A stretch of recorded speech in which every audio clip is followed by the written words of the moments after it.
anak-anak santri kita, subhanallah, sambil saya kagumi ada di antara mereka, wallahi tekad tingginya jauh lebih besar daripada saya sendiri.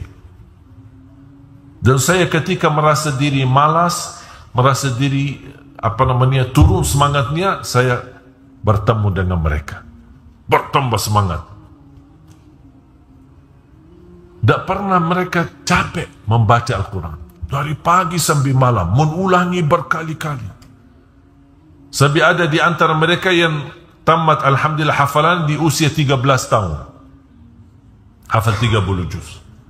Tapi luar biasa, sampai ketika dikirimkan ke Madinah, dia satu-satunya dibanding semua yang dikirimkan ke Madinah, dia satu-satunya di dalam 1 bulan dia mampu setorkan hafalan di hadapan para imam, 3 imam, dan setiap imam dia khatam 30 juz dalam 1 bulan. Berarti 3 kali dia khatam. Saking begitu luar biasa tekadnya dan keinginannya besar. Dan masih muda. Ini sekarang mungkin usianya 15. Baru ini cerita belum lama. Makanya jamaah sekalian, mohon doa restu, mohon dukungannya untuk program 1 juta penghafal Al-Quran. InsyaAllah terlahir dari tanah Riau ini, InsyaAllah penghafal Al-Quran. Cita-cita saya dan harapan saya, setiap masjid InsyaAllah memiliki imam penghafal Al-Quran 30 juz. Bahkan keindahan bacaan mereka adalah sama dengan keindahan bacaan para imam-imam besar di tanah suci. Kita masuk ke masjid, mendengar suara imam kita, Masya Allah, rasanya kayak lagi di tanah suci. Berarti Bapak Ibu yang merasa merindukan tanah suci tapi belum berkesempatan ke sana, InsyaAllah bisa kita nikmati bersama suasana tanah suci, tetapi di negeri kita Indonesia tercinta. InsyaAllah dengan Al-Quran saya yakin akan berubah semua nasib negeri kita Indonesia. Allah akan turunkan berkah langit, Allah akan keluarkan berkah dari bumi, Allah akan makmurkan negeri kita aman, sejahtera. Dan InsyaAllah jangankan kita negeri kita yang akan menjadi makmur, InsyaAllah seluruh bumi, bahkan seluruh negara akan tunduk untuk mencintai dan menghormati negeri kita Indonesia. Ada orang kemarin tanya sama saya, kok saya rasa si Ali Jabir ini kok cinta Indonesia? Apa kira-kira harapan si Ali Jabir untuk Indonesia? Saya jawab, harapan saya rakyat Indonesia berada di tanah air maupun dia pergi ke luar negeri dihormati oleh dunia. Itu aja. Kalau dilihat ini orang Indonesia, salam hormat, cinta, hormat. Itu yang menjadi harapan saya. Dan ini semua bisa terwujud semuanya melalui Al-Quran. Makanya saya selalu dorong para orang tua yang merasa diri gagal menjadi penghafal Al-Quran, mohon jangan gagalkan anakmu. Tolong. Apalagi sekarang, di zaman sekarang banyak kemudahan dan fasilitas. Quran warna-warni, ada terjemahannya, ada tajwidnya, setel kad bacaannya, sampai anak-anak mainan anak-anak pun ada sekarang banyak program hafal Al-Quran. Silahkan nonton di YouTube. Kalau berkenan menjadi pelanggan di YouTube, ada satu channel kami bikin adalah Hafiz dan Hafizah. Sehari-hari supaya anak-anak kita menontonnya bisa menerapkan akhlak. Karena saya ingin bukan hanya hafalan Al-Quran, tapi berakhlak, akhlakul Quran. Buka di YouTube Hafiz dan Hafizah. Sehari-hari mereka, bagaimana mereka bisa mengobati keburukan akhlak, bagaimana bisa menanamkan akhlak yang mulia, bagaimana bisa menanamkan jiwa Al-Quran dalam hati mereka dan sehari-hari mereka. Ini menjadi salah satu upaya. apapun bentuknya, apa itu film karton, apa itu sinetron, apa itu film apa saja, apa yang bisa mendorong dan membantu untuk membuat umat ini mencintai Al-Quran, kami selalu usahakan dan ikhtiarkan.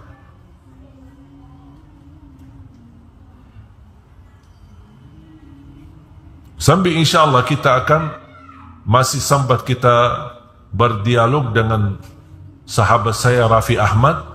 InsyaAllah munculnya satu program bersama beliau untuk perhatikan program Al-Quran. Banyak, alhamdulillah, saya melihat luar biasa karunia Allah Subhanahu Wa Taala. Para artis pun mereka memperhatikan Al-Quran. Sahabat saya Irfan Hakim luar biasa, ngajinya tidak ada hentinya. Walaupun beliau tidak pernah menampakkan diri dalam ketika mengaji, saya sering memperhatikan. Dari acara ke acara, dalam perjalanan, dia selalu baca Al-Quran diam-diam di mobilnya. Semangatnya mereka, jiwa mereka sudah Al-Quran. Makanya ayo kita mari bersama-sama. Dan insya Allah, Allah akan berikan keberkahan. Kalau kita tidak dapat apa-apa dari Al-Quran, hanya keberkahan, itu sudah cukup. Berkah umur, berkah rizki, berkah keluarga, berkah sehari-harinya, mau apa lagi? Apa arti dari keberkahan? Sehat walafiat, rizki yang melimpah, dan juga Allah lindungi dari segala bahaya dan keburukan, dan bahagia selamat dunia akhirat. Itulah inti dari keberkahan. Dan mudah-mudahan Bapak Ibu semuanya menjadi ahlul Quran dunia dan akhirat. Cintailah Al-Quran. Jangan bosan bersama Al-Quran. Sehari-harimu jangan lewat, harus selalu bersama Al-Quran. Walaupun ibu-ibu yang mohon maaf sedang halangan tidak ngaji, tolong simak, dengar. Tidak ada larangan untuk ibu-ibu mendengar Al-Quran walaupun lagi tidak salat. Setelkan CD atau dari YouTube murattal. Alhamdulillah, jutaan murattal ada di YouTube. Bahkan ada pilihan mau surah apa. Sama ada terjemahannya, bisa ditampilkan terjemahannya. Subhan, semua ada. Mau suara siapa ada. Tinggal kita ketik dan milih. Dan ini merupakan kemudahan untuk menjadi ahlul Quran. Ini semua kemudahan dari Allah SWT. Cuba bayangkan orang dahulu, sahabat Rasulullah, di mana tulisan Al-Quran supaya mereka bisa hafal? Di atas kulit unta. Kulit unta. Begitu turunnya wahyu, mereka tulis supaya tidak terlupa. Dan ada penulis wahyu. Ada beberapa sahabat, 6 sahabat Rasulullah SAW adalah tugasnya penulis wahyu. Apapun wahyu dari Allah mereka tuliskan. Bagi apa mereka? Bagi kulit unta, tulang-tulang sapi, tulang-tulang unta. Ini membuat tambah tulisan ayat Al-Quran. Sampai zaman Abu Bakar Siddiq radhiyallahu anhu mempersatukan semua tulisan, kumpulkan para penghafal Al-Quran untuk disatukan Al-Quran menjadi satu, di satu buku atau satu kitab. Datang zaman Sayyidina Uthman, membuat lagi satu kitab dan disebarkan kepada negara-negara lain. Tapi alhamdulillah sekarang coba. Sekarang semua ada Quran yang kertas yang bagus, jelas, huruf besar, huruf kecil, warna-warni, tajwid, terjemahannya, mu ada suara, ada murattal. Subhanallah, semua. Sekarang berarti semestinya jumlah kita menghafal Al-Quran melebihi jumlah sahabat Rasul. Kenapa? Karena semua ada, semua serba ada. Tinggal ada kemauan tidak. Allah berfirman dalam suratul Qamar, sambil berkali-kali mengulangi dalam suratul Qamar, وَلَقَدْ يَسَّرْنَا الْقُرْآنَ لِلذِّكْرِ فَهَلْ مِن مُدَّكِرٍ. Kami telah memudahkan Al-Quran untuk dipelajari. dipelajari, dihafal, difahami, ditadabburi, dihayati, dimudahkan. Bukan akan memudahkan, kami telah memudahkan. Berarti sudah selesai tugas Allah.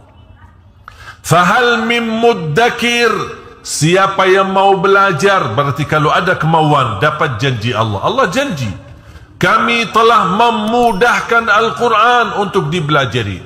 Fahal min muddakir, apakah ada yang mau mengambil peringatan, mau mengambil belajaran? Dapat janji Allah. Kalau tidak ada kemauan, Allah tidak bisa maksa.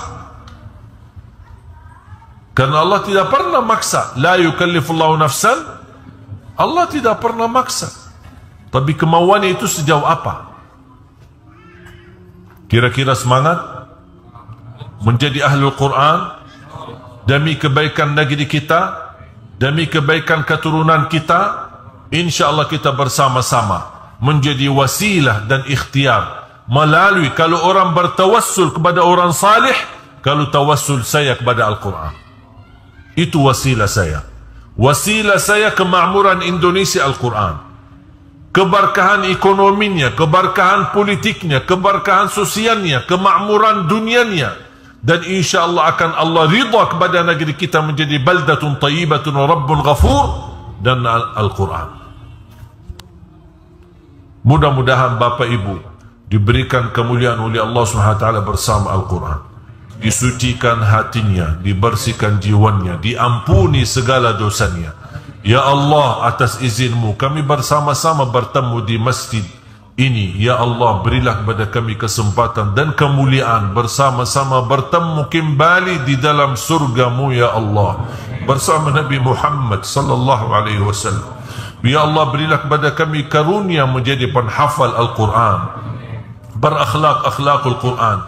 Anugerahkan ya Allah kepada keturunan kami, anak dan cucu penghafal Al-Quran, yang mereka mampu membanggakan kami di hadapan hari kiamat. Tuliskan nama kami sebagai orang yang mendapatkan syafaatnya Al-Quran birahmatika ya arhamar rahimin. Allahumma taqabbal minna ya rabbal alamin. Ighfir lana wa liwalidina ولجميع المسلمين والمسلمات والمؤمنين والمؤمنات الأحياء منهم والأموات. Ya Allah, selamatkan negeri kami Indonesia, selamatkan negeri kami Indonesia, selamatkanlah negeri kami Indonesia dari segala bencana, dari wabah, dari bala, dari musibah. Ya Allah, berikan perlindungan kepada negeri Indonesia dari segala keburukan ya arhamar rahimin. Berikan kepada negeri kami Indonesia pemimpin yang takwa, pemimpin yang adil, pemimpin yang amanah, pemimpin yang jujur dan ikhlas melayani rakyatmu, dan ikhlas rakyat Indonesia, dan ya Allah ikhlas membela agamamu ya rabbal alamin. Alhamdulillah, itulah tadi kajian yang indah dari guru kita Al-Maghfuru Lahu Syekh Ali Jaber. Semoga menjadi amal jariah beliau dan diberikan tempat yang mulia di sisi Allah Subhanahu wa taala. Amin amin ya rabbal alamin. Wassalamualaikum warahmatullahi wabarakatuh.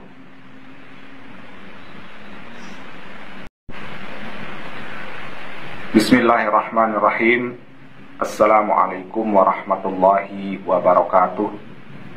Saudaraku yang beriman, marilah sejenak kita simak kajian dari guru kita Al-Maghfuru Lahu Syekh Ali Jaber, sekaligus mengenang beliau dan memetik hikmah, ilmu dan amalan di dalam kajian ini, yang insya Allah akan menjadi suatu kebaikan bagi kita untuk menjalani kehidupan sehari-hari. Marilah kita simak bersama-sama. Assalamualaikum warahmatullahi wabarakatuh.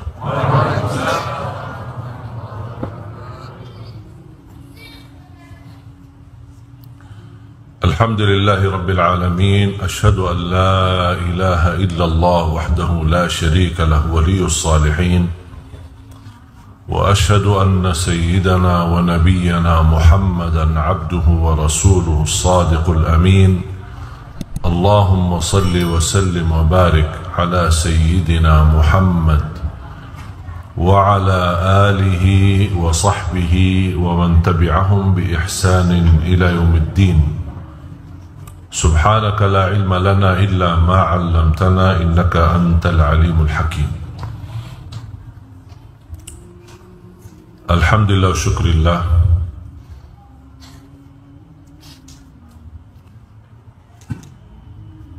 atas kesempatan dan kemudahan pertemuan ini yang diberikan oleh Allah Subhanahu wa taala, karena segala sesuatu yang terjadi di muka bumi ini atas kehendak Allah Subhanahu wa taala. Tidak ada yang terjadi kebetulan. Sebelum Allah menciptakan bumi dan langit 500 tahun sebelumnya sudah tertulis pertemuan ini di Masjid Jami'atuz Zahidin.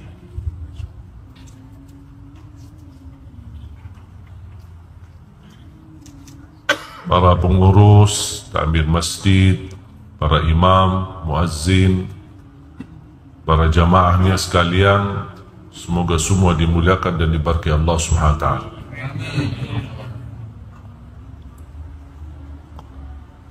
Salah satu kenikmatan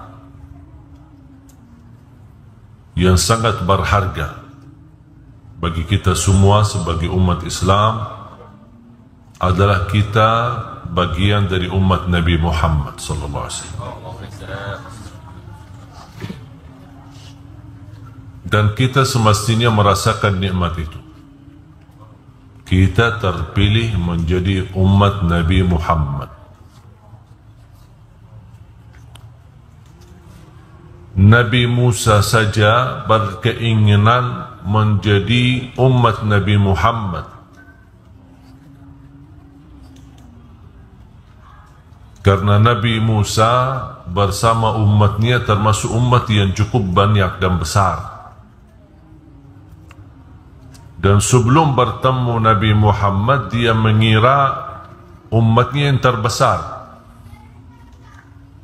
Di waktu Isra Mi'raj bertemu dengan Nabi Muhammad sallallahu alaihi wasallam, dan dia bisa mengenal ternyata umatnya Nabi Muhammad jauh lebih besar dan jauh lebih banyak jumlahnya dibanding umat Nabi Musa.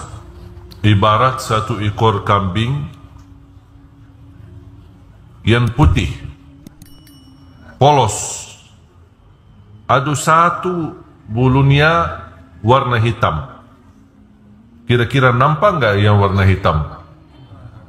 Di dalam bulu yang begitu banyak, cuma ada satu warna hitam. Atau sebaliknya, satu ekor kambing hitam, ada satu bulunya yang berwarna putih. Itulah yang kecil itu adalah umat Nabi Musa. Satu ekor kambing itu adalah besarnya umat Nabi Muhammad SAW. Besar bukan sedikit, besarnya luar biasa. Makanya di situ Nabi Musa merasa cemburu dengan jumlah yang begitu banyak. Lebih lagi umat Nabi Muhammad dihadirkan dan didatangkan di akhir zaman, umat yang terakhir. Ada lagi umat lagi, karena Nabi kita Nabi yang akhir. Berarti setelah Nabi kita tidak ada Nabi, dan setelah umat kita tidak ada umat. Habis kita adalah hari kiamat. Tetapi karunia Allah untuk umat Nabi Muhammad yang datang di akhir zaman atau paling belakangan, tetapi mereka terpilih pertama dari seluruh umat yang akan masuk surga. Masya Allah. Pertama yang diizinkan buka pintu surga adalah Nabi Muhammad sallallahu alaihi wasallam. Habis itu para nabi dan rasul satu persatu. Habis para nabi dan rasul, pertama orang yang masuki surga sesudah para nabi dan rasul adalah Sayyidina Abu Bakar. Dan Sayyidina Abu Bakar dari mana? Dari umat Nabi Muhammad. Dan seterusnya yang telah diberikan berita gembira oleh Rasulullah SAW menjaminkan mereka masuk surga, sahabatnya dan seterusnya, sampai kita insya Allah bersama mereka. Habis sudah umat Nabi Muhammad, baru ummah-ummah yang lain.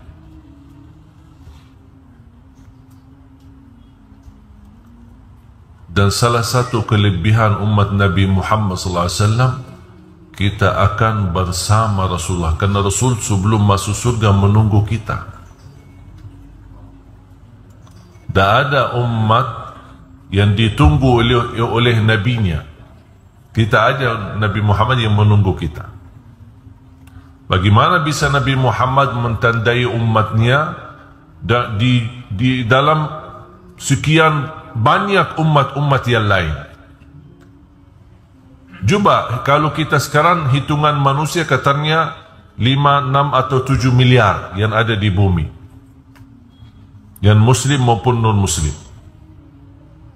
Bayangkan kira-kira kalau sekarang umat manusia kira-kira 6 atau 7 miliar, bayangkan berapa jumlah manusia dari zaman Nabi Adam sampai sekarang.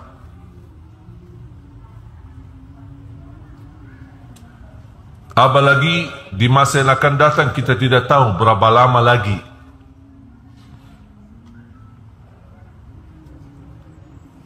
Bagaimana Nabi Muhammad SAW di hadapan miliaran manusia, puluhan umat, bagaimana bisa dia mengenal umatnya dan bisa menandai umatnya? Ternyata dari cahaya wudu dan salat. Tidak cukup syahadat, tidak cukup syahadat, karena banyak orang berkata asyhadu an la ilaha illallah wa asyhadu anna Muhammadan Rasulullah, tapi tidak salat. Tidak ada cahaya, belum ada cahaya. Itu baru cahayanya di kalbu kalau kalimat ini. Tapi Rasulullah SAW kan tidak bisa lihat isi hati. Bagaimana bisa dikenal? Dari wajahnya, tangannya, kakinya ada cahaya. Cahaya apa? Cahaya wudunya.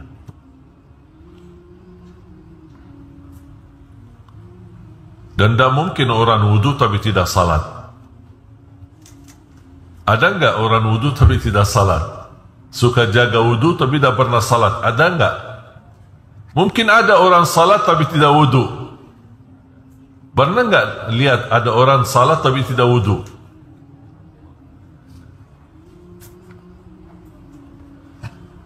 Makanya kita bersyukur, alhamdulillah kita menjadi umat Nabi Muhammad SAW. Makanya mohon Bapak Ibu jaga cahaya itu. Karena cahaya itu adalah hubungan kita dan tanda kita dikenal oleh Nabi kita, Nabi Muhammad SAW.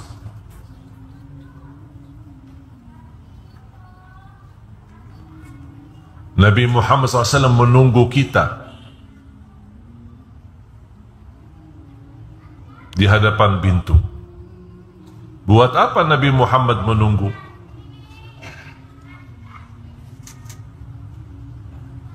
Pertama, Nabi Muhammad ingin memimpin kita masuk bersama-sama di surga. Yang kedua, Nabi Muhammad SAW ingin membagikan minum air Al-Kawthar. Inna a'tainakal Kawthar. Apa itu Kawthar? Sebuah air dari surga. Hanya didapat oleh Nabi Muhammad dan umatnya. Warnanya lebih putih daripada susu. Manisnya lebih manis daripada madu. Tapi air, bukan susu, bukan jus. Air. Tapi subhanallah, keajaiban, tidak bisa dibayangkan. Air kok warna putih? Kok manisnya lebih daripada madu? Tidak bisa dibayangkan. Yang kita tahu air itu ada rasa enggak? Tidak ada rasa. Kosong. Tapi nanti bersama SAW beda. Bukan hanya rasa dan warna, tapi memiliki khasiat yang tidak dimiliki oleh air lain. Apa itu? Siapa saja yang sekali minum dari tangan Nabi Muhammad sallallahu alaihi wasallam nanti di hadapan surga tidak akan butuh air lagi dan tidak akan haus lagi selama-lamanya. Subhanallah. Kita berapa kali haus? Minum air, haus lagi, minum air, haus lagi. Hari ini minum aqua, besok minum apa lagi, semua sama, haus lagi. Biar beli air yang mahal, haus lagi. Makanya jamaah sekalian, saya mohon tolong jaga cahaya itu. Jangan sampai kita memadamkan cahaya itu sendiri. Karena nanti di hari kiamat Nabi Muhammad tidak akan minta KTP Bapak Ibu, tanda kenal. Tidak ada KTP. Oh, tanggal lahir tahun 70. Berarti ini zaman-zaman belakang aku, kata Rasul. Tidak ada. Dan tidak perlu kita teriak, ya Rasulullah, ini saya umatmu, aku cinta kepadamu. Tidak perlu. Bagaimana bisa? Harus ada bukti. Bukan suara, bukan KTP, tapi bukti cahaya yang ada di tubuh badan kita. Wajah kita, tangan kita, kaki kita bersinar. Rasulullah sallallahu alaihi wasallam bersabda di hadis yang sahih, "Basyirul masya'ina fi adh-dhulami ila al-masajid bin nuri tam yawm al-qiyamah." Berilah berita gembira bagi orang-orang yang suka datang ke masjid di saat gelap, akan Allah ganti dengan cahaya yang sempurna hari kiamat.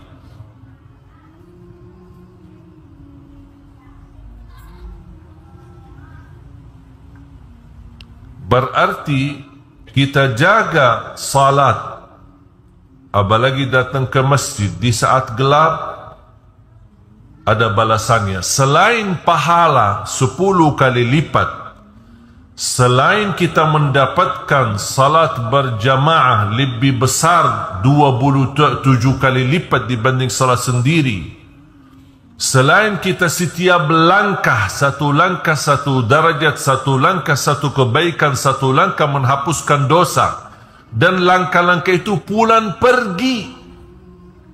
Bukan hanya datang ke masjid dihitung langkah-langkahnya, pulang pergi. Balik ke rumahnya, padahal pulang ke rumah kan sudah selesai, sudah tunaikan salat, tetap dihitung langkah-langkah.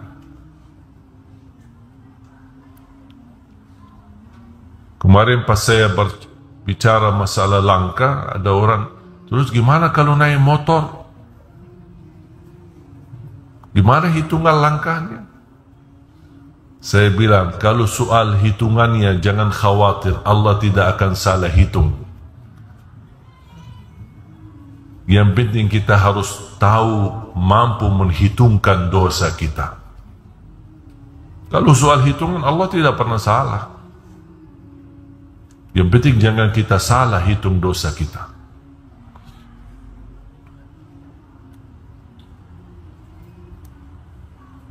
Jamaah sekalian dimuliakan Allah Subhanahu wa taala. Selain itu semua dapat bonus cahaya.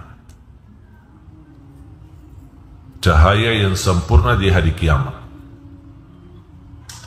Ke masjid di salat subuh gelap enggak? Gelap. Tapi mau datang. Salat Isya gelap enggak? Gelap. Tapi mau ke masjid. Makanya perjuangan ini, apalagi salat subuhnya, perjuangan ini Allah hargai. Biasanya manusia suka ada rasa tidak nyaman. Mungkin tidak semua sama, mungkin ada yang takut, tapi saya kalau kita bicara umum tidak nyaman jalan di waktu gelap. Apalagi orang kampung bisa lewat sawahnya atau lewat kebunnya, tidak ada jalan terang, tidak ada lampu, tidak ada listrik, tidak ada ini, merasa tidak nyaman. Tapi tetap mereka melangkah ke masjid. Maka coba lihat bapa-bapa, ibu-ibu yang usia lanjut atau orang tua kita barangkali yang sudah tidak ada, kakek nenek kita, sampai usia tua sehat mereka. Karena mereka tidak pernah tinggalkan salat dan tidak pernah tinggalkan ngaji bersama-sama. Kita biasa yasinan malam Jumat, mereka setiap malam yasinan. Bahkan sebelum maghrib mereka makan, habis maghrib sudah tidak boleh ada aktivitas selain ngaji. Duduk di musalla sambil menunggu Isya, betul kan? Itu yang terjadi masa dulu. Kita sama juga, sibuk habis maghrib nonton sinetron, sama-sama sibuk. Makanya kita terbeban banyak persoalan, banyak masalah. Mereka hidupnya pas-pasan, orang dahulu kita hidupnya pas-pasan, tapi tidak pernah pusing, tidak pernah stres. Mungkin bahasa galau aja baru-baru muncul. Mungkin orang dulu tidak tahu apa itu galau. Dia fikir berbagai macam makanan. Sekarang coba, siapa yang tidak galau? Allah yang bikin galau? Tidak, kita yang bikin galau sendiri. Tinggalkan ngaji, tinggalkan masjid. Yang malam jadi siang, yang siang jadi malam. Main bermalam-malam, TV, nonton bola, main catur, main PS, macam-macam, sampai dekat subuh. Sudah dekat subuh nantuk. Tidak memfikirkan tahajud, walaupun 2 rakaat, tutup witir, sudah tahajud, walaupun 2 rakaat. Tidak. Oh, lagi capek, begal, mau istirahat sebentar. Kalau alasan salat subuh, bangun sudah kesiangan, ya Allah maafkan ketiduran, kurang ajar manusia. Itu kerjaannya sama Allah. Habis itu dia tanya, kenapa kok doa saya tidak dikabul? Hajat saya belum tuntas. Dia fikir perilakunya seperti ini setiap hari, dan dia pergi ke Habib, pergi ke Kiai, pergi ke makam sana, makam sini, minta dikabulkan. Tak bakal. Tak bakal. Tak bisa tawassul dengan para wali kalau perilakunya seperti ini. Usahakan perilaku sama seperti para wali, baru tawassulnya berguna, bermanfaat. Kita harus berbuat baik. Kita tidak boleh menggantungkan kebaikan, karena para wali tidak bisa mewakili kita salat. Tak bisa kita datang kepada seorang habib atau seorang kiai, Pak, saya malas salat, saya wakili Bapak, tolong salatkan. Kata habib, insyaAllah saya kalau untuk mewakili kamu salat, tak bisa. Kalau mau disalati, saya bisa.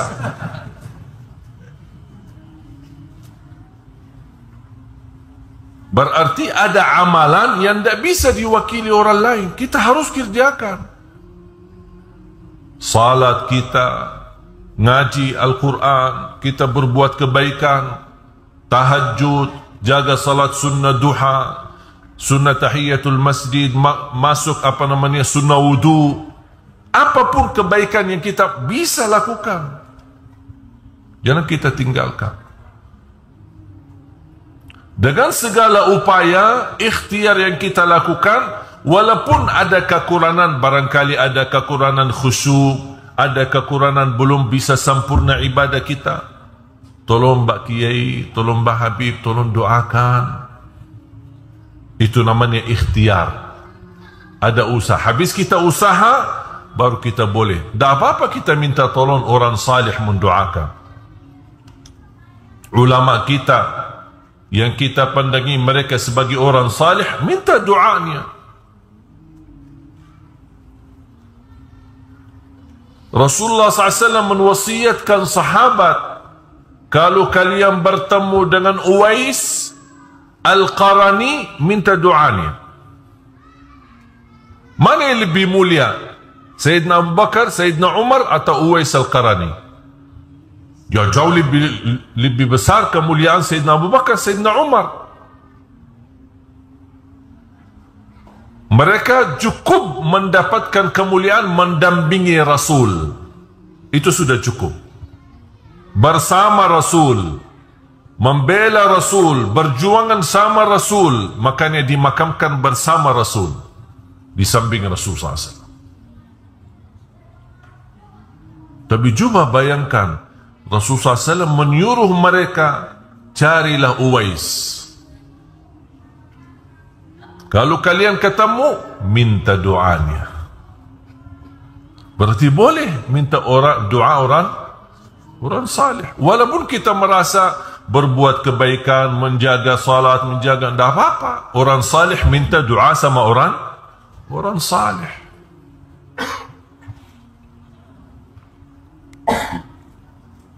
Apalagi di masa sekarang, di zaman global fitnah, kita sangat membutuhkan doa. Saya biasanya kalau setiap pimpin jamaah umrah, hampir saya haruskan setiap jamaah ketika kita tawaf maupun sa'i, dan saya mendampingi mereka ketika kita berjalanan umrah atau haji, saya sampaikan, mohon jangan lupa doakan Indonesia di setiap tawafmu dan sa'i Safa Marwah. Doakan Indonesia.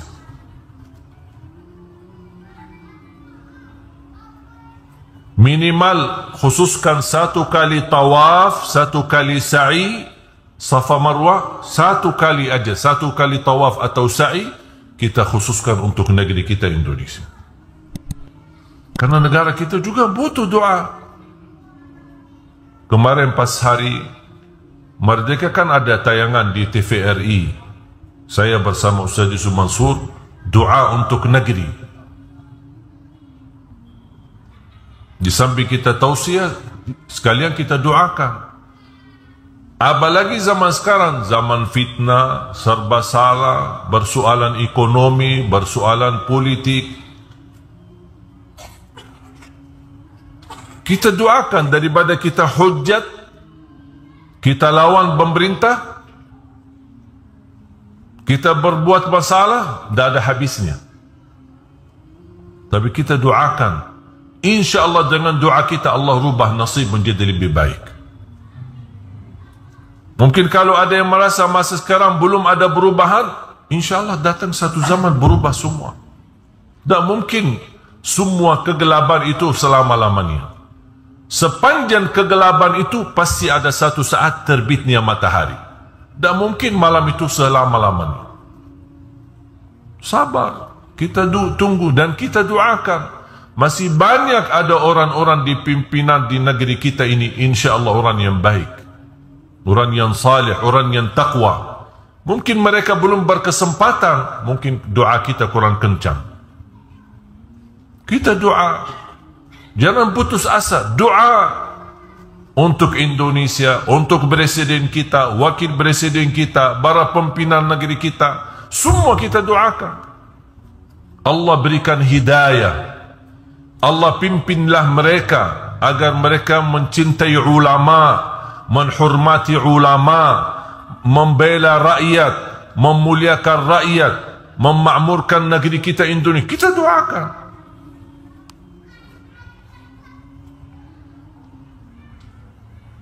Menjadi ikhtiar.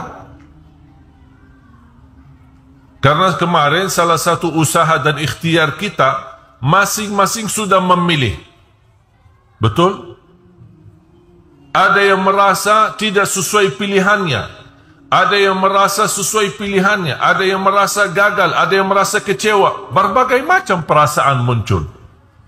Tapi bagaimana? Sudah selesai. Mau tidak mau, ini keadaannya. Terus jalan keluarnya, doa. Bukan membuat bermusuhan, saling menjatuhkan, saling menhujat. Terus sampai kapan? Sedangkan kita lihat, coba lihat saudara kita di negara Arab, di Timur Tengah, gimana kondisi? Suriah habis, Libya habis, Yaman habis, Sudan, Irak, yang dikenal negara yang berminyak, yang terkaya, mata uangnya lebih mahal, sekarang tidak ada nilainya. Bahkan kalau ada orang bawa mata uang Irak, dinar, namanya dinar Irak, tidak terima, takut. Semua berubah. Tapi sayang sekali dan kasihan, keadaan mereka berubah tapi menjadi lebih buruk. Yang kita harap, keburukan yang ada berubah menjadi lebih baik, bukan lebih buruk. Betul? Subhanallah, begitu indah kajian yang disampaikan oleh guru kita Al-Maghfur Lahu Syekh Ali Jaber. Semoga Allah memberikan kita kemudahan dalam setiap langkah mengerjakan kebaikan. Amin amin ya rabbal alamin.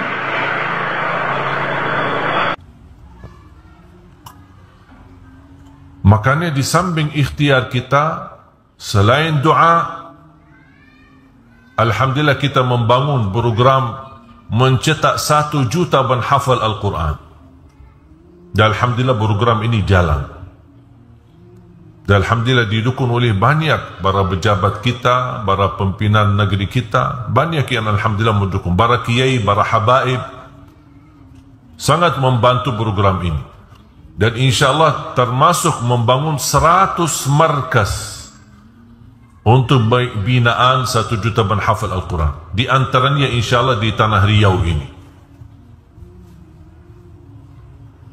Dan selalu saya berdoa, ya Allah, aku mohon jangan cabut nyawa saya sampai terwujud 1 juta penghafal Al-Quran untuk Indonesia. Orang berkata Makkah dan Madinah pusatnya kedatangan Islam. Saya jawab, Indonesia pusatnya kebangkitan Islam untuk dunia. Harus kita percaya, jumlah kita bukan sedikit. Jumlah kita umat Islam terbesar di dunia. Tahu nggak arti terbesar di dunia? Sangat diperhatikan Indonesia. Makanya banyak musuh-musuh kita dalam negeri maupun di luar negeri berkeinginan menjatuhkan Indonesia. Bahkan kalau bisa dijatuhkan kata umat terbesar Islam di Indonesia. Mereka ingin menghabiskan kata itu karena membuat mereka takut.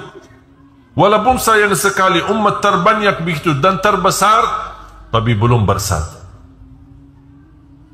Jangankan rakyat, mohon maaf, ulamanya aja belum bersatu. Gimana rakyat? Saya tidak berbicara pilihan atau berbeda pilihan atau berbeda pendapat. Itu kita harus wajib menghormati perbedaan. Tapi yang saya fikirkan, bermusuhannya sampai kapan? Saya punya pendapat A, Bapak Ibu punya pendapat B. Harus kita saling menghormati. Karena pandangan saya melihat A lebih baik, pandangan Bapak Ibu melihat B lebih baik. Kenapa kita ribut? Kenapa saya maksa Bapak Ibu harus tunduk kepada pilihan saya? Harus Bapak Ibu tunduk kepada apa yang saya melihat. Karena juga Bapak Ibu berhak melihat, berhak mempandangi, punya pandangan. Makanya kita harus belajar menghormati perbedaan. Yang terjadi di Indonesia bukan soal perbedaan, tapi soal permusuhan. Itu yang saya khawatirkan. Karena mengakibatkan mungkin kita bisa selamat, tapi yang menjadi korban nanti anak-anak kita. Dan kalau kita lihat, dan silahkan Bapak Ibu buka di Syekh Google. Kenalkan Syekh Google? Lihat berita-berita di negeri Arab. Kok bisa terjadi seperti ini? Ada orang berkata karena sunnah sama Syiah. Ada orang berkata gara-gara Yahudi sama ini. Ada orang tidak ada semua, tidak ada. Satu alasan yang membuat kacau balau di Indonesia, di negeri Arab sana, di Timur Tengah, adalah kepentingan politik. Kira-kira mau nggak negeri kita gara-gara kepentingan politik dijadikan negeri kita yang kacau balau, hancur, perang saudara lagi, sama-sama Muslim, Allahu Akbar tapi bunuh, membunuh sesama, sama-sama takbir tapi saling membunuh. Na'udzubillah min dzalik. Mudah-mudahan negeri kita diselamatkan oleh Allah SWT. Makanya solusinya kita harus memfikirkan membangun. Kalau kita tidak mampu merubah keadaan sekarang, kita harus mampu membangun. Bagaimana membangun? Kembali umat ini kepada Al-Quran.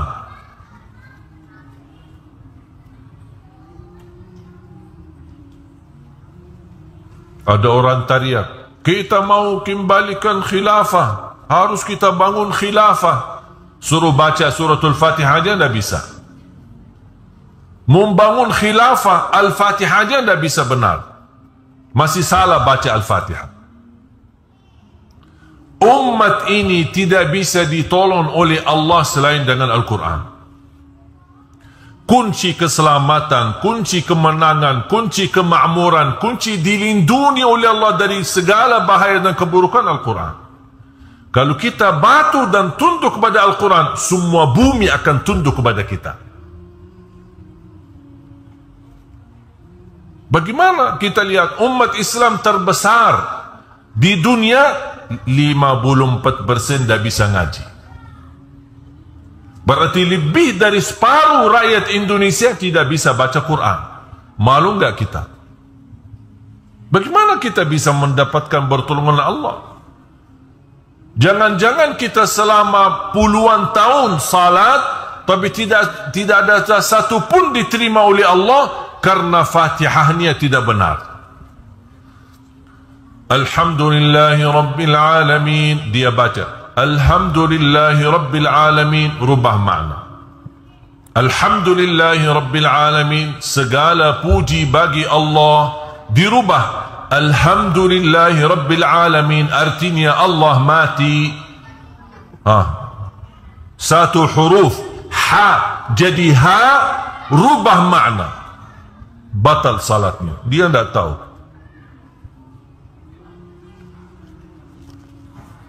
Makanya niat cita-cita saya semenjak Allah anugerahkan, sebenarnya Indonesia bukan pilihan saya, tapi barangkali Allah menanugerahkan, takdirkan saya diundang pertama kali 2008 untuk jadi imam tarawih di Jakarta, di salah satu masjid besar, Masjid Agung Sunda Kelapa.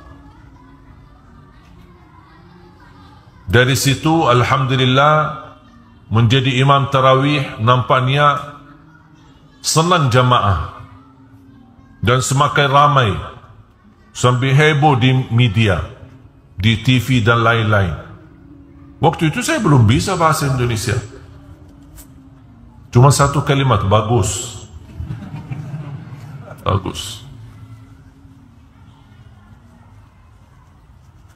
Alhamdulillah dapat diundang lagi. Nampaknya jamaah senang, tersentuh. Akhirnya minta sama pengurus masjid, kami minta lagi imam itu dari Madinah. Alhamdulillah 2009 saya jadi imam lagi, 2010 jadi imam lagi. Sering bola balik ke Indonesia sambil saya merasa betah di Indonesia, jatuh cinta Indonesia. Alhamdulillah di situ 2008, 2009 mulai belajar. Walaupun masih ingat pertama kalimat yang saya belajar, apa kabar, bagus, mau kemana, aku cinta kepadamu.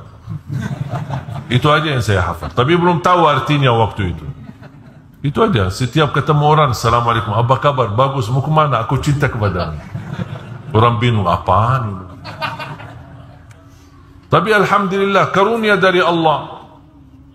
Dan saya yakin apa yang saya dapat di Indonesia, di tanah air kita ini, karena berkahnya Al-Quran. Mohon maaf, siapa Ali Jabir? Siapa Ali Jabir? Hamba Allah, biasa. Tapi karena ini, dikenal. Bukan karena keluarga Ali Jabir. Bukan karena salah satu paman saya adalah imam besar Masjidul Haram, dikenal Ali Jabir di Indonesia. Tak ada kaitan, bukan karena nasab, bukan karena keturunan, bukan karena siapa-siapa. Tapi karena berkahnya Al-Quran. Karena setiap bapa ibu barangkali menonton di acara TV membawa Al-Quran. Acara Hafiz Indonesia kan bersama Al-Quran. Menjadi acara favorit. Yang ketika mulai acara ini banyak taruhan berkata tidak bakal lama acara ini. Paling 1 tahun 2 tahun habis itu tidak muncul lagi.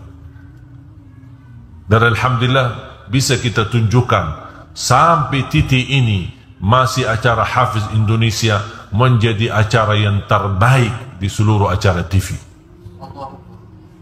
Dan kita lihat anak-anak kita, jangankan membanggakan kita sebagai rakyat Indonesia, sampai di luar negeri diundang. Dan rata-rata anak di bawah 10 tahun. Dan semakin tahun berjalan, semakin jalannya acara ini, kita semakin semangat untuk berlomba-lomba untuk mewujudkan dan mencetak 1 juta menghafal Al-Quran. Dan Alhamdulillah sudah menjadi kenyataan. Dan belakangan ini puluhan bahkan ratusan sudah betapa luar biasa perhatian umat kepada Al-Quran.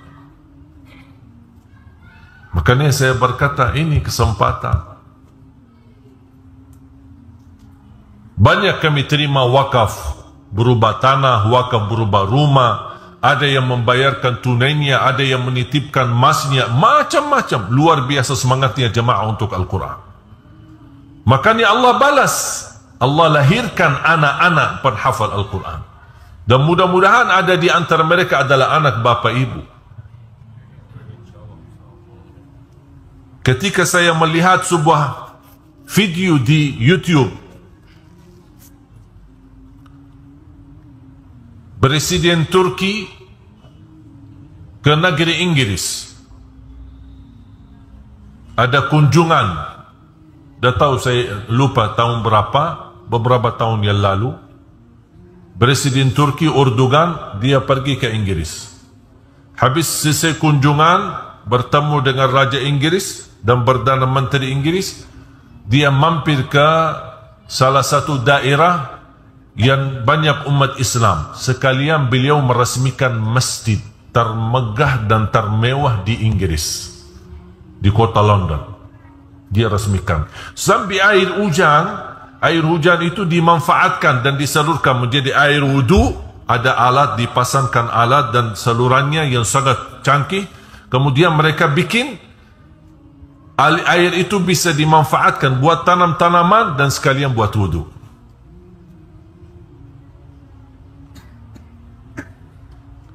Dan listrik rata-rata dari tenaga matahari. Beliau resmikan. Yang membuat saya bangga ketika di acara peresmian masjid tersebut diresmikan langsung oleh Presiden Turki di tanah negeri Inggris. Kemudian biasanya kan ada susunan acara kan, acara peresmian masjid atau sekolah kan ada bacaan Quran, ada sambutan dan lain sebagainya. Yang membaca tilawatul Quran di acara itu adalah Presiden Turki. Coba meresmikan masjid, membaca Al-Quran di tanah negara Inggris. Kira-kira rakyat Turkiya bangga tidak? Dan saya baca data dan sejarah kehidupan beliau, ternyata dia anak santri. Dan saya yakin tidak ada yang memiliki pesantren lebih besar dan lebih banyak daripada Indonesia. Indonesia terbesar pesantren di mana-mana. Makanya alhamdulillah kami bekerja sama dengan banyak pihak-pihak di Jawa. Alhamdulillah sudah membangun puluhan rumah tahfiz, beberapa pesantren, dan kemarin saja baru kita telah membangun pesantren baru di Cipanas, menjadi juga bagian dari 100 markas. Dan setiap anak-anak dan pemuda-pemudi di bawah binaan kami tamat hafal 30 juz, kami hadiahkan umrah. Tujuannya sebenarnya bukan umrah, tapi saya punya tujuan lain. Saya ingin anak-anak kita bisa setor hafalan dan bacaan di hadapan para imam besar di Tanah Suci. Karena saya ingin mereka diakui, jangan hanya di Indonesia, tapi juga di Tanah Suci. Alhamdulillah, rata-rata yang kami kirim ke sana, mereka berdiam di sana, setor hafalan, dan mereka kembali ke tanah air, masing-masing sudah membawa sertifikat ijazah sanad yang sudah dibenarkan bacaannya, dibenarkan hafalannya, dan diizinkan menjadi guru ngajar karena bacaannya benar. Karena saya ingin tidak boleh banyak hafal tapi bacaannya kacau. Banyak orang hafal tapi bacaannya tidak benar. Saya tidak mau itu. Makanya terbangun program dari 5 metode. Baca Al-Quran dengan benar, perbaiki huruf. Yang kedua, tahsinu tilawah. Yang ketiga, menindahkan suara sama tajwid, walaupun suara kita membuat orang lain sakit kepala. InsyaAllah ada ilmunya bagaimana bisa menindahkan suara kita. Yang keempat adalah menguatkan hafalan, karena banyak keluhan jamaah, kita bisa hafal tapi cepat lupa. Ada enggak obatnya? Ada solusinya. Baru masuk ke metode inti, membaca Al-Quran di dalam salat maupun di luar salat sesuai bacaan Nabi Muhammad sallallahu alaihi wasallam. Iman ada ilmunya? Ada ilmunya. Mana ayat yang buat Nabi Muhammad nangis? Mana ayat yang membuat Nabi Muhammad senyum? Mana ayat membuat Nabi Muhammad berdoa dan bermunajat? Mana ayat yang Nabi Muhammad SAW mengulanginya berkali-kali sepanjang malam sampai terbitnya subuh dan menangis? Mana ayat yang membuat Nabi Muhammad takut? Mana ayat yang membuat Nabi Muhammad lebih khusyuk? Mana ayat yang dibacakan dalam salat sunnah? Mana ayat yang dibacakan di salat wajib, subuh, Jumat, apa saja? Semua sudah dijelaskan. Dan ini ada ilmunya. Makanya terbangun program 1 juta menghafal Al-Quran, karena saya mempandangi Indonesia adalah insya-Allah menjadi subur untuk melahirkan 1 juta menghafal Al-Quran. Program ini masih panjang, tapi terus kita berjuang. Karena saya memiliki keyakinan sepanjang apapun jarak perjalanan, kalau kita melangkah pasti akan sampai. Yang menjadi persoalan kalau tidak melangkah, melihat jauh, banyak, udah diam di tempat, tak bakal tercapai. Tapi sejauh apapun, anggap ratusan kilometer, kalau tidak melangkah, tidak ikhtiar, tidak usaha, tak bakal sampai. Dan inilah tujuan program 1 juta menghafal Al-Quran. Dan insya Allah akan datang satu waktu, akan keluar sebuah pengumuman. Imam besar salat Idul Fitri dan Idul Adha, imam dan sekaligus khatib adalah Presiden Republik Indonesia. Wallahi saya yakin. Kenapa saya yakin? Karena pengalaman saya selama di Indonesia bersama Al-Quran, tak pernah merasa gagal. Tak pernah merasa gagal. Dan saya lihat sendiri, alhamdulillah, banyak para pimpinan di daerah-daerah adalah mereka penghafal Al-Quran. Gubernur, bupati, wali kota, banyak saya kunjungi silaturahim. Ketika kami safari dakwah, saya bertemu dengan para pimpinan. Alhamdulillah, mereka sudah menghafal Al-Quran. Salah satunya Gubernur NTB, dan banyak kabupaten-kabupaten yang lain. Dan alhamdulillah, rata-rata dari mereka, walaupun ada yang saya bertemu, para pimpinan ini, para pejabat dari yang diberikan amanah, mereka ketika saya bertemu, walaupun mereka tidak hafal, tapi jiwanya jiwa Al-Quran.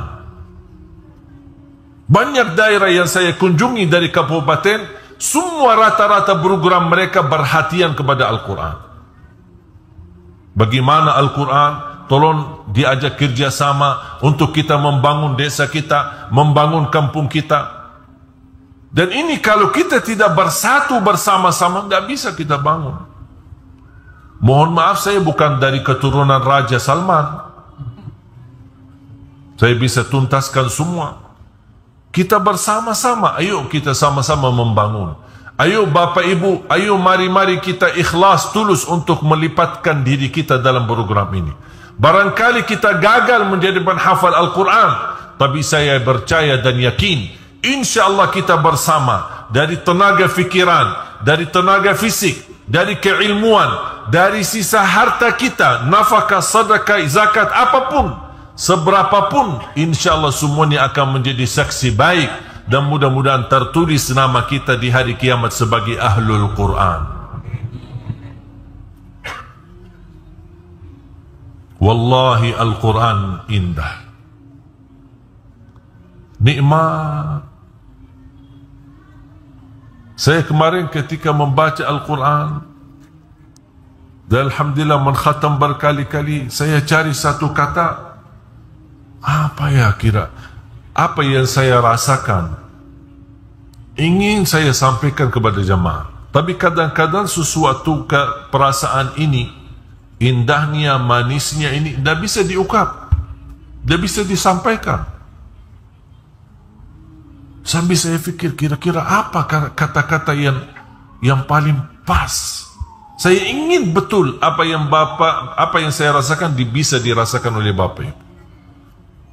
Habis saya berfikir, saya tidak ketemu selain kata, wallahi Al-Quran ini nikmat. Wallahi nikmat. Miskin yang tidak bisa merasakan nikmatnya Al-Quran. Wallahi miskin. Bukan miskin harta, miskin perasaan, tidak bisa menikmati Al-Quran.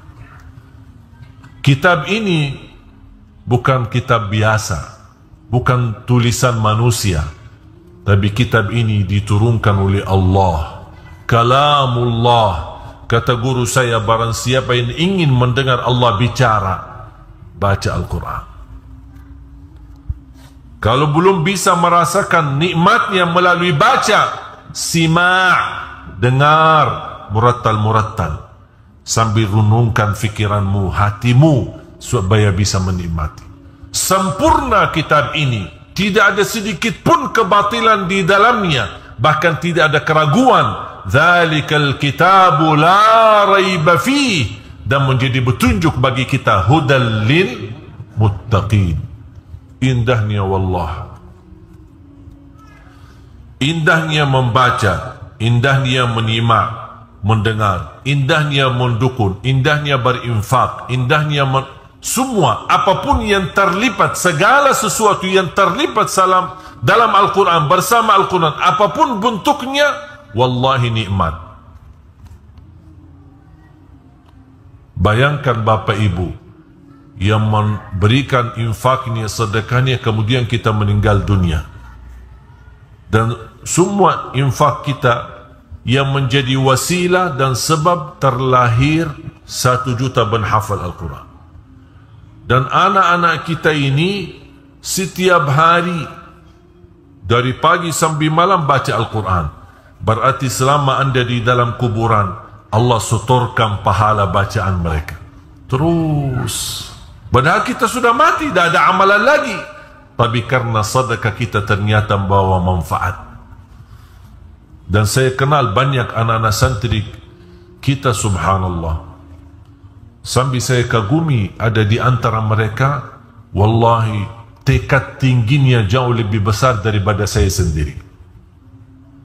Dan saya ketika merasa diri malas, merasa diri turun semangatnya, saya bertemu dengan mereka, bertambah semangat. Tak pernah mereka capek membaca Al-Quran dari pagi sampai malam, mengulangi berkali-kali. Sampai ada di antara mereka yang tamat alhamdulillah hafalan di usia 13 tahun, hafal 30 juz. Tapi luar biasa. Sampai ketika dikirimkan ke Madinah, dia satu-satunya dibanding semua yang dikirimkan ke Madinah, dia satu-satunya di dalam 1 bulan dia mampu setorkan hafalan di hadapan para imam, 3 imam, dan setiap imam dia khatam 30 juz dalam 1 bulan. Berarti 3 kali dia khatam. Saking begitu luar biasa tekadnya dan keinginannya besar. Dan masih muda. Ini sekarang mungkin usianya 15. Baru ini cerita belum lama. Makanya jamaah sekalian, mohon doa restu, mohon dukungannya untuk program 1 juta penghafal Al-Quran. InsyaAllah terlahir dari tanah Riau ini, InsyaAllah penghafal Al-Quran. Cita-cita saya dan harapan saya, setiap masjid InsyaAllah memiliki imam penghafal Al-Quran 30 juz. Bahkan keindahan bacaan mereka adalah sama dengan keindahan bacaan para imam-imam besar di tanah suci.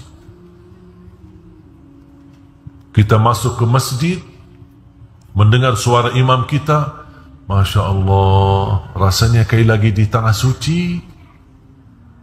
Berarti Bapak Ibu yang merasa merindukan tanah suci tapi belum berkesempatan ke sana, InsyaAllah bisa kita nikmati bersama suasana tanah suci, tetapi di negeri kita Indonesia tercinta. InsyaAllah dengan Al-Quran, saya yakin akan berubah semua nasib negeri kita Indonesia. Allah akan turunkan berkah langit, Allah akan keluarkan berkah dari bumi, Allah akan makmurkan negeri kita, aman, sejahtera, dan insya-Allah jangankan kita negeri kita yang akan menjadi makmur, insya-Allah seluruh bumi, bahkan seluruh negara akan tunduk untuk mencintai dan menghormati negeri kita Indonesia.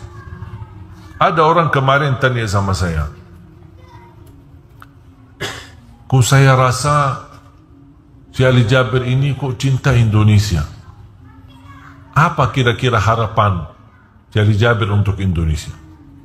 Saya jawab, harapan saya rakyat Indonesia berada di tanah air maupun dia pergi ke luar negeri dihormati oleh dunia. Itu aja. Kalau dilihat ini orang Indonesia, salam hormat, cinta, hormat. Itu yang menjadi harapan saya. Dan ini semua bisa terwujud semuanya melalui Al-Quran. Makanya saya selalu dorong para orang tua yang merasa diri gagal menjadi penghafal Al-Quran, mohon jangan gagalkan anakmu. Tolong. Apalagi sekarang, di zaman sekarang banyak kemudahan dan fasilitas. Quran warna-warni, ada terjemahannya, ada tajwidnya, setel kad bacaannya, sampai anak-anak, mainan anak-anak pun ada sekarang banyak program hafal Al-Quran. Silahkan nonton di YouTube. Kalau berkenan menjadi pelanggan di YouTube, ada satu channel kami bikin adalah Hafiz dan Hafizah. Sehari-hari supaya anak-anak kita menontonnya bisa menerapkan akhlak. Karena saya ingin bukan hanya hafalan Al-Quran, tapi berakhlak-akhlakul Quran. Buka di YouTube Hafiz dan Hafizah. Sehari-hari mereka bagaimana mereka bisa mengobati keburukan akhlak, bagaimana bisa menanamkan akhlak yang mulia, bagaimana bisa menanamkan jiwa Al-Quran dalam hati mereka dan sehari-hari mereka. Ini menjadi salah satu upaya. Apapun bentuknya, apa itu film karton, apa itu sinetron, apa itu film apa saja, apa yang bisa mendorong dan membantu untuk membuat umat ini mencintai Al-Quran, kami selalu usahakan dan ikhtiarkan.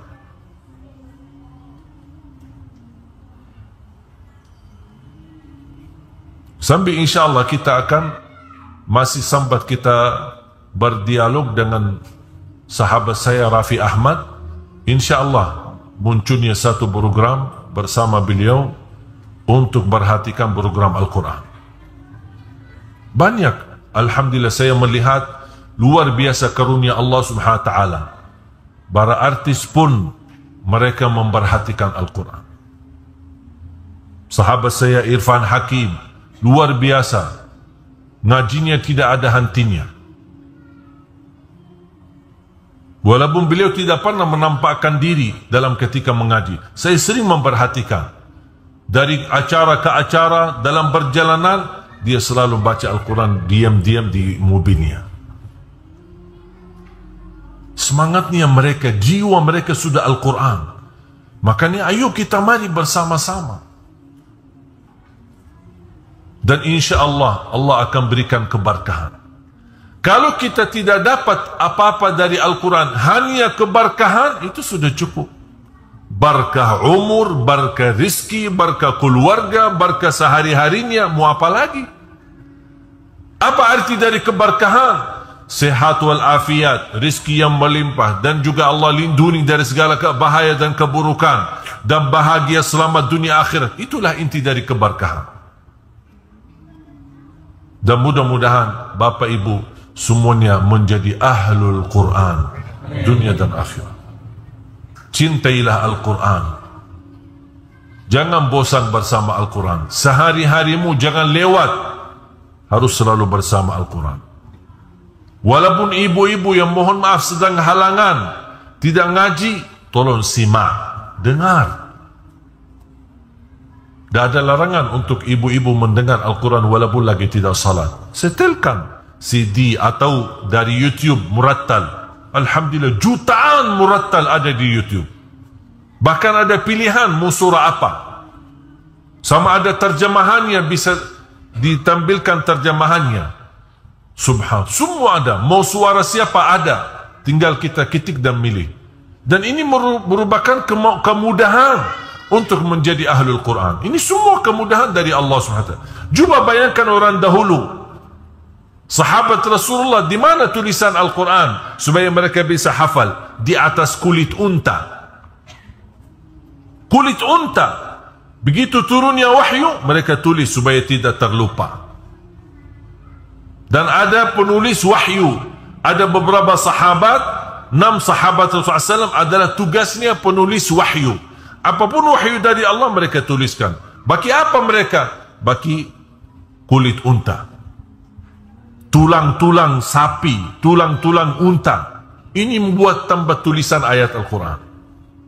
Sampai zaman Abu Bakar As-Siddiq radhiyallahu anhu mempersatukan semua tulisan, kumpulkan para penghafal Al-Quran untuk disatukan Al-Quran menjadi satu, di satu buku atau satu kitab.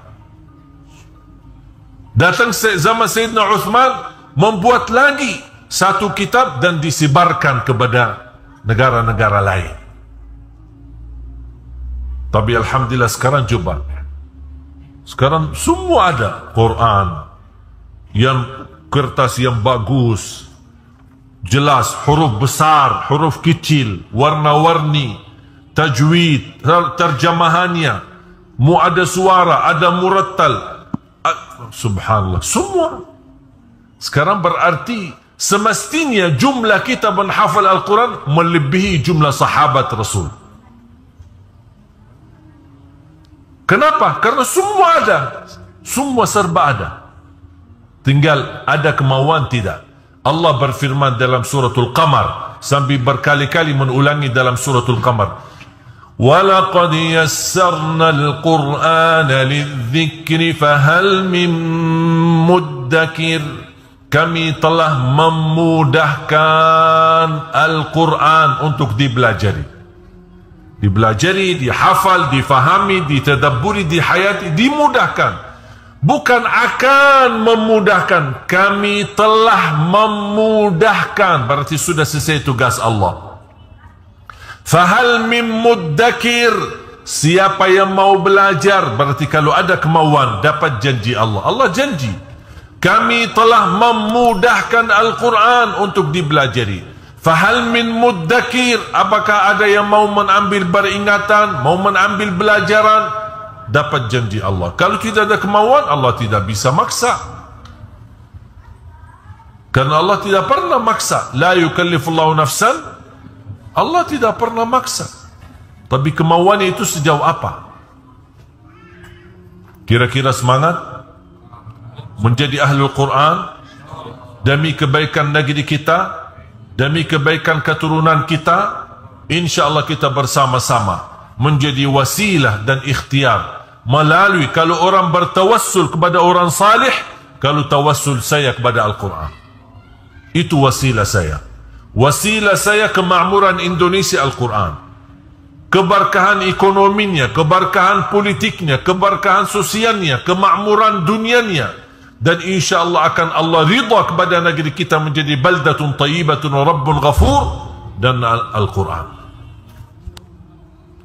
Mudah-mudahan Bapak Ibu diberikan kemuliaan oleh Allah SWT bersama Al-Quran, disucikan hatinya, dibersihkan jiwanya, diampuni segala dosanya.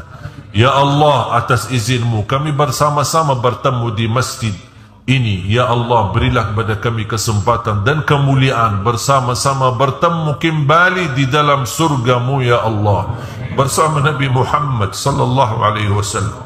Ya Allah, berilah kepada kami karunia menjadi penghafal Al-Quran, berakhlak-akhlakul Quran. Anugerahkan ya Allah kepada keturunan kami, anak dan cucu penghafal Al-Quran, yang mereka mampu membanggakan kami di hadapan hari kiamat. Tuliskan nama kami sebagai orang yang mendapatkan syafaatnya Al-Quran. Birahmatika ya arhamar rahimin. Allahumma taqabbal minna ya rabbal alamin. Ighfir lana wali walidina wali jami'il muslimina wal muslimat wal mu'minina wal mu'minat al ahya'i minhum wal amwat. Ya Allah, selamatkan negeri kami Indonesia. Selamatkan negeri kami Indonesia. Selamatkanlah negeri kami Indonesia dari segala bencana, dari wabah, dari bala, dari musibah. Ya Allah, berikan perlindungan kepada negeri Indonesia dari segala keburukan ya arhamar rahimin. Berikan kepada negeri kami Indonesia pemimpin yang takwa, pemimpin yang adil, pemimpin yang amanah, pemimpin yang jujur dan ikhlas melayani rakyatmu, dan ikhlas rakyat Indonesia, dan ya Allah ikhlas membela agamamu ya rabbal alamin. Alhamdulillah, itulah tadi kajian yang indah dari guru kita Al-Maghfurullahu Syekh Ali Jaber. Semoga menjadi amal jariah beliau dan diberikan tempat yang mulia di sisi Allah Subhanahu wa Ta'ala. Amin amin ya rabbal alamin. Wassalamualaikum warahmatullahi wabarakatuh.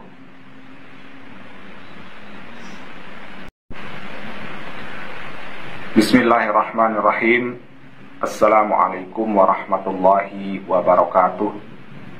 Saudaraku yang beriman, marilah sejenak kita simak kajian dari guru kita Al-Maghfurullahu Syekh Ali Jaber, sekaligus mengenang beliau dan memetik hikmah, ilmu dan amalan di dalam kajian ini, yang insya Allah akan menjadi suatu kebaikan bagi kita untuk menjalani kehidupan sehari-hari.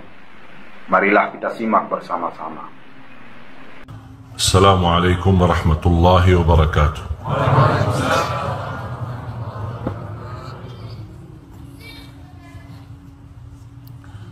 Alhamdulillahi rabbil alamin. Ashhadu an la ilaha illallah wahdahu la sharika lahu waliyus salihin.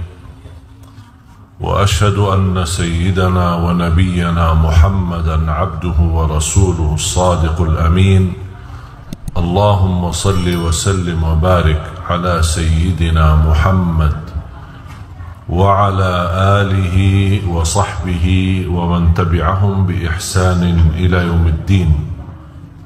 سبحانك لا علم لنا إلا ما علمتنا إنك أنت العليم الحكيم. Alhamdulillah, syukurillah,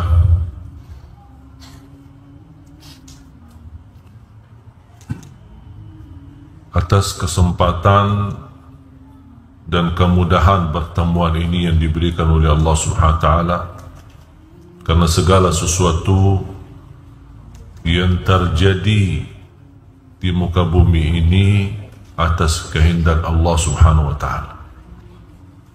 Tidak ada yang terjadi kebetulan. Sebelum Allah menciptakan bumi dan langit 500 tahun sebelumnya sudah tertulis pertemuan ini di Masjid Jami'atuz Zahidin.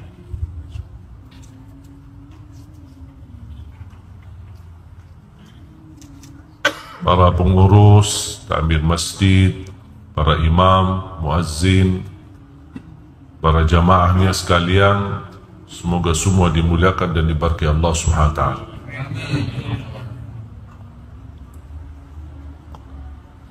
Salah satu kenikmatan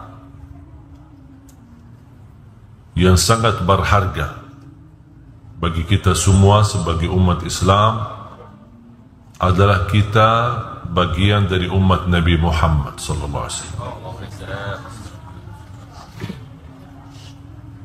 Dan kita semestinya merasakan nikmat itu. Kita terpilih menjadi umat Nabi Muhammad. Nabi Musa saja berkeinginan menjadi umat Nabi Muhammad, karena Nabi Musa bersama umatnya termasuk umat yang cukup banyak dan besar. Dan sebelum bertemu Nabi Muhammad, dia mengira umatnya yang terbesar. Di waktu Isra Mi'raj bertemu dengan Nabi Muhammad sallallahu alaihi wasallam, dan dia bisa mengenal ternyata umatnya Nabi Muhammad jauh lebih besar dan jauh lebih banyak jumlahnya dibanding umat Nabi Musa. Ibarat satu ekor kambing yang putih, polos, ada satu bulunya warna hitam. Kira-kira nampak nggak yang warna hitam? Di dalam bulu yang begitu banyak, cuma ada satu warna hitam. Atau sebaliknya, satu ekor kambing hitam, ada satu bulunya yang berwarna putih. Itulah yang kecil itu adalah umat Nabi Musa. Satu ekor kambing itu adalah besarnya umat Nabi Muhammad SAW. Besar bukan sedikit, besarnya luar biasa. Makanya di situ Nabi Musa merasa cemburu dengan jumlah yang begitu banyak. Lebih lagi umat Nabi Muhammad dihadirkan dan didatangkan di akhir zaman, umat yang terakhir. Ada lagi umat lagi, karena Nabi kita Nabi yang akhir. Berarti setelah Nabi kita tidak ada Nabi, dan setelah umat kita tidak ada umat. Habis kita adalah hari kiamat. Tetapi karunia Allah untuk umat Nabi Muhammad yang datang di akhir zaman atau paling belakangan, tetapi mereka terpilih pertama dari seluruh umat yang akan masuk surga. Masya Allah. Pertama yang diizinkan buka pintu surga adalah Nabi Muhammad sallallahu alaihi wasallam. Habis itu para nabi dan rasul satu persatu. Habis para nabi dan rasul, pertama orang yang masuki surga sesudah para nabi dan rasul adalah Sayyidina Abu Bakar. Dan Sayyidina Abu Bakar dari mana? Dari umat Nabi Muhammad. Dan seterusnya yang telah diberikan berita gembira oleh Rasulullah SAW menjaminkan mereka masuk surga, sahabatnya dan seterusnya sampai kita insya Allah bersama mereka. Habis sudah umat Nabi Muhammad, baru ummah-ummah yang lain.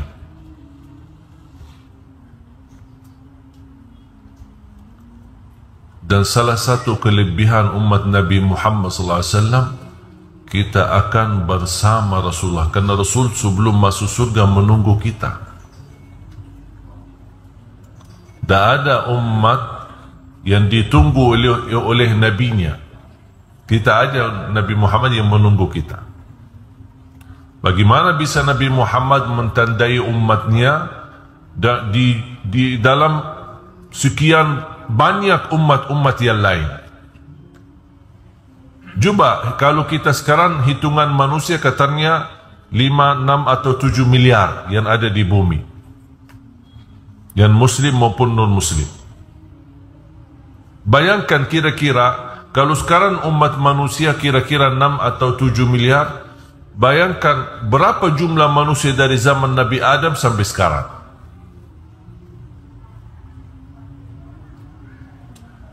Apalagi di masa yang akan datang kita tidak tahu berapa lama lagi.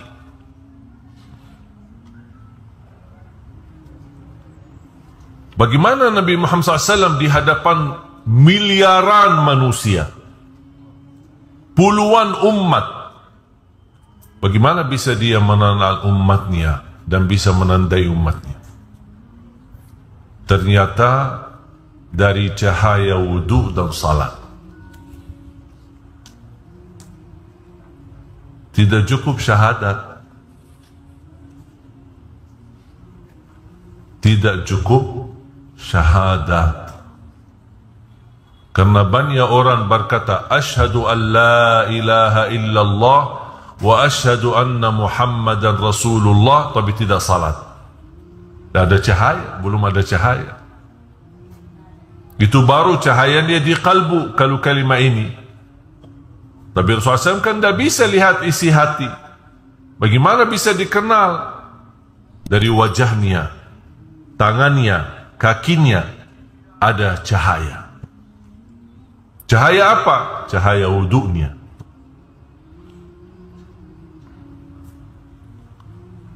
Dan tidak mungkin orang wudu tapi tidak salat.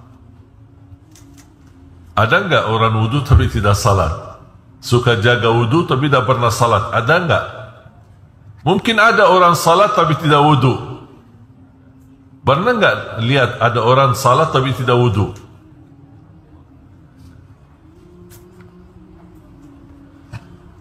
Makanya kita bersyukur, alhamdulillah kita menjadi umat Nabi Muhammad SAW.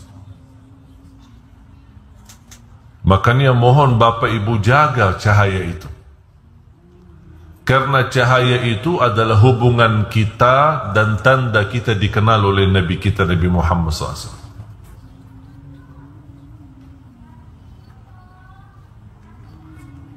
Nabi Muhammad SAW menunggu kita di hadapan pintu. Buat apa Nabi Muhammad menunggu?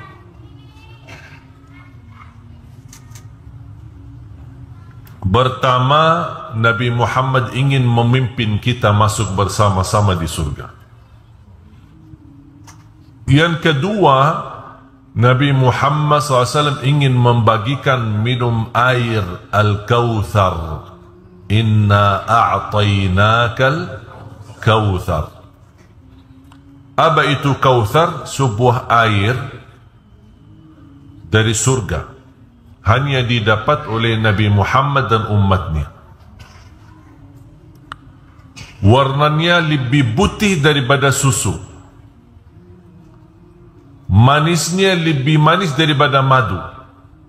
Tapi air, bukan susu, bukan jus, air.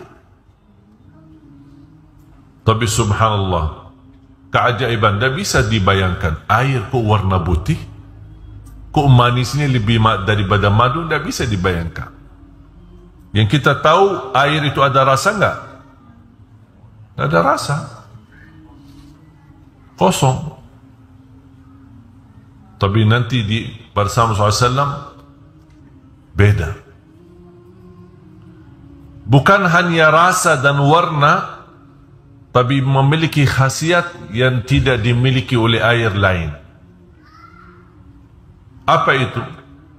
Siapa saja yang sekali minum dari tangan Nabi Muhammad sallallahu alaihi wasallam nanti di hadapan surga, tidak akan butuh air lagi dan tidak akan haus lagi selama-lamanya. Subhanallah. Kita berapa kali haus? Minum air, haus lagi, minum air, haus lagi. Hari ini minum aqua, besok minum apa lagi, semua sama, haus lagi. Biar beli air yang mahal, haus lagi. Makanya jamaah sekalian, saya mohon tolong jaga cahaya itu. Jangan sampai kita memadamkan cahaya itu sendiri. Karena nanti di hari kiamat Nabi Muhammad tidak akan minta KTP Bapak Ibu, tanda kenal. Tidak ada KTP. Oh, tanggal lahir tahun 70. Berarti ini zaman-zaman belakang aku, kata Rasul. Tidak ada. Dan tidak perlu kita teriak, ya Rasulullah, ini saya umatmu, aku cinta kepadamu.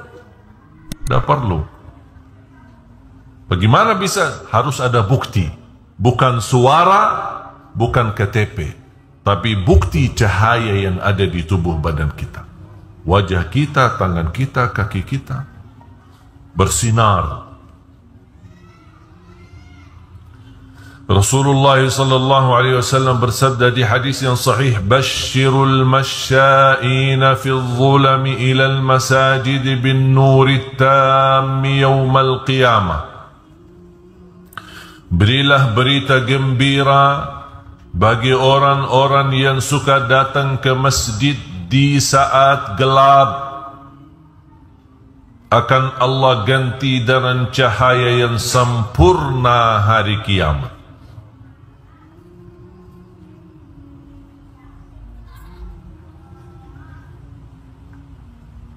Berarti kita jaga salat, apalagi datang ke masjid di saat gelap, ada balasannya. Selain pahala 10 kali lipat, selain kita mendapatkan salat berjamaah lebih besar 27 kali lipat dibanding salat sendiri, selain kita setiap langkah satu derajat, satu langkah satu kebaikan, satu langkah menghapuskan dosa, dan langkah-langkah itu pulang pergi. Bukan hanya datang ke masjid dihitung langkah-langkahnya, pulang pergi. Balik ke rumahnya, padahal pulang ke rumah kan sudah selesai, sudah tunaikan salat, tetap dihitung langkah-langkah. Kemarin pas saya berbicara masalah langkah, ada orang, terus gimana kalau naik motor? Gimana hitungan langkahnya? Saya bilang, kalau soal hitungannya jangan khawatir, Allah tidak akan salah hitung. Yang penting kita harus tahu mampu menghitungkan dosa kita. Kalau soal hitungan Allah tidak pernah salah. Yang penting jangan